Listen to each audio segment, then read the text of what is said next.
కుటుంబం అనే భావనతో చిన్నతనంలోనే ఉద్యమాల్లోకి వెళ్ళినాం.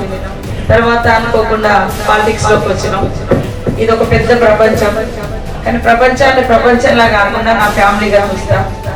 నిన్నటి వరకు నేను నా నియోజకవర్గానికి పరిమితమై, నా నియోజకవర్గమే నా ఇల్లు, నా ప్రజలే నా కుటుంబం అనేటువంటి భావనలో, మీకు తెలుసు కరోనా కాలంలో కానీ ఏదో చిన్నతనంలోనే జీవితాన్ని ఇవ్వడానికి సిద్ధపడి పనిచేసినటువంటి వాళ్ళు, అప్పుడు ఏ రూపంలో ఎక్కడో చనిపోయి ఉంటే ఎవరు తెలిసేదాన్ని కాదు. కానీ ఇది నా సెకండ్ లైఫ్, బోనస్ లైఫ్ అనుకుంటే ఇప్పుడు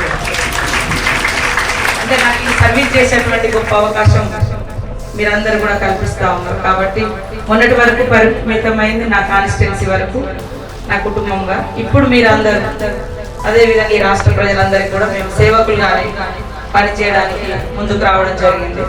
ఇది ఒక గొప్ప అవకాశంగా భావిస్తాను.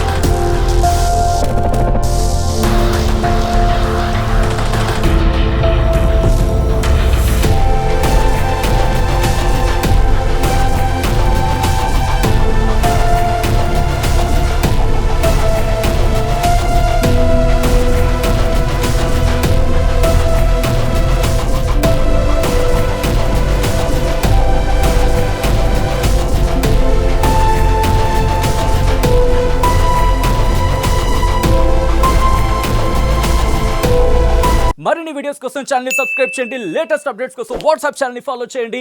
అండ్ లింక్ డిస్క్రిప్షన్ లో ఉంది.